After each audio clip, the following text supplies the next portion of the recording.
And it says, though in between, وَإِن تَسْتَغْفِرُوهُ, and if you were to ask forgiveness of Him, then these things will happen. What things will happen? The sky will rain water, abundant water. You will have more in money, and you will have more in children. And He will install gardens for you, and He will put together rivers for you. He'll install rivers for you. Life on this earth will become beautiful for you if, what? You ask Allah for forgiveness.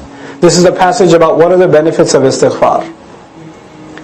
We thought the benefit of istighfar is forgiveness. Obviously, somebody's asking for forgiveness. The greatest thing they're hoping for is forgiveness itself. Forgiveness comes with these benefits. وَيُمْدِدْكُمْ بِأَمْوَالٍ وَبَنِينَ وَيَجْعَلْ لَكُمْ جَنَّاتٍ وَيَجْعَلْ لَكُمْ أَنْهَارًا. He'll put gardens out for you. He'll lay rivers down for you. مَا لَكُمْ. What is wrong with you people? لَا تَرْجُونَ لِلَّهِ وَقَارًا. You have no expectations from the grand nobility of Allah. You don't hope from Allah to show you dignity. وَقَدْ خَلَقَكُمْ أَطْوَارًا. And He's the one that already created you in stage after stage. Tawr means stage. Atwar means you were babies, then you were adults, and you've matured so much. He's the one that did that for you. أَلَمْ تَرَوْا كَيْفَ خَلَقَ اللَّهُ سَبْعَ سَمَاوَاتٍ طِبَاقًا. Haven't you taken a look and reflected how Allah created 7 skies, one on top of the other in layers? وَجَعَلَ الْقَمَرَ فِيهِنَّ نُورًا. And in those skies Allah placed, within them He placed a light. وَجَعَلَ الشَّمْسَ سِرَاجًا, meaning the moon first, and then He placed the sun as a lamp. وَاللَّهُ أَنْبَتَكُم مِّنَ الْأَرْضِ نَبَاتًا. And Allah is the one who caused from the earth all kinds of things to sprout for you. أَنْبَتَكُم نَبَاتًا. All kinds of things to sprout for you. ثُمَّ يُعِيدُكُم فِيهَا. Then He's the one who brings it out, He returns it back to you from within it. Meaning the plants sprout and they give seeds, and you put the seed back in and it brings it back to more produce. He keeps giving you more and more out of the same food. وَيُخْرِجُكُمْ إِخْرَاجًا. And He continuously brings things out for you. وَاللَّهُ جَعَلَ لَكُمُ الْأَرْضَ بِسَاطًا. And He leveled the earth down for you and made it easy for you to walk on. لِتَسْلُكُوا مِنْهَا سُبُلًا فِجَاجًا. So that you can pursue from it all kinds of paths and go through all kinds of valleys. Fijaj means, open space between two mountains. Otherwise it's hard to tread and to tread that path. And He opened those roadways for you.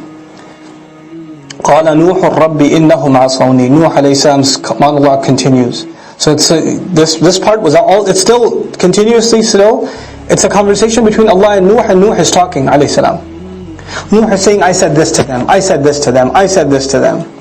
All the things you taught me to tell them, I told them. I tried to remind them publicly, privately, in council settings, in family settings. All these settings I exhausted. And then Allah says, go back and says, and then finally Nuh said, Rabb, my master, innahum asawni, they have disobeyed me. Now the past tense is yudasawni, they've disobeyed me. Not ya'sunani, they disobey me. Which means He's done with them. It's done, Ya Rabb. وَاتَّبَعُوا. And they have followed مَنْ لَمْ يَزِدْهُ مَالُهُ وَوَلَدُهُ إِلَّا خَسَارًا. They have followed someone who cannot increase them in wealth, nor can he increase them in children, except in more loss. That's the only thing that they can increase in now. وَمَكَرُوا مَكْرًا كُبَّارًا. And they made a huge plot against him. They made a huge plot against, undermining his efforts. And it seems the closer he got to building the ark, the more intense his da'wah became. And so they started seeing some effect of his call and the warning, because he can imagine if he's got only 1 or 2 days worth of work left, he's really scared for these people. So He's going out of His way to warn them now like never before. So some people are getting a little shaken and they're being pulled towards him, and the leaders of their tribes see that. So they made a new plan, and their plan was to make people feel like if they accept Nuh's call, not only are they dumb, because they would think that the messengers, they're crazy people, etc. Don't follow a crazy person. But actually they will make people feel like they're traitors, that they're abandoning the expectations of their elders, that they're an embarrassment to their family legacy. That sort of line of reasoning. So they said, وَقَالُوا لَا تَذَرُنَّ آلِهَتَكُمْ. Don't you dare leave your gods, they said. They went around making a counter da'wah. وَلَا تَذَرُنَّ وَدًّا. Don't you dare abandon Wad, one of the names of their false gods. وَلَا سُوَاعًا. And don't leave Suwa'an. وَلَا يَغُوث. Don't leave Yaghuth and Ya'uq وَنَصr. These are names of their gods. They called them by name so they could scare people and say, you're going to leave Yaghuth? You're going to leave Nasr after all he's done for you? Have you forgotten his powers? Don't you think the curse will come on you, etc., etc.? So they went on this, this huge campaign to undermine the call of Nuh alayhi salam, and it worked. وَقَدْ أَضَلُّوا كَثِيرًا, and they misguided a lot of people. They were able to get a lot of people to stay. وَلَا تَزِدِ الظَّالِمِينَ إِلَّا ضَلَالًا.